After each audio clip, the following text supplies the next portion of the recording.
Hello friends, welcome back to our channel village vloggers life style. இன்றைக்கி நம்ம என்ன video பார்க்க போகிறோம்னு பார்த்தீங்கன்னா, இப்போ தொடர்ந்து சம்மர் வந்தோடனே தொடர்ந்து பார்த்திங்கன்னா மல்லிகைப்பூ, முல்லைப்பூன்னு எல்லா சீசன் வந்துருச்சுங்க. அதனால் அதுக்கான கேர் டிப்ஸ் தான் என்னங்கிறத பார்க்க போகிறோம் இன்றைக்கி.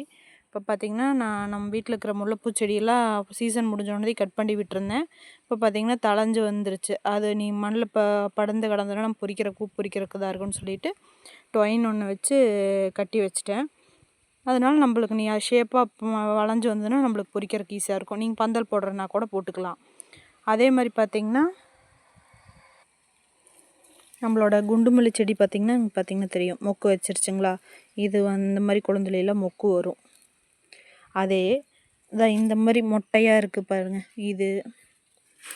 இந்த வாதெல்லாம் இப்போ தான் கொழுந்து வருது. இந்த மாதிரி மொட்டையாக இருக்கிற செடியில் நம்ம ப்ரூன் பண்ணி விட்டு வச்சோம்னா அதுலேருந்து ப்ரூனோ இல்லைன்னா இந்த மாதிரி தலையெல்லாம் பிச்சு பிச்சு விட்டு வச்சோம்னு வைங்க, இந்த இதுலேருந்து கனவுலேருந்து நம்மளுக்கு இந்த மாதிரி தலையெல்லாம் இருக்குல்ல, இதெல்லாம் ஒடிச்சு விட்றலாம்.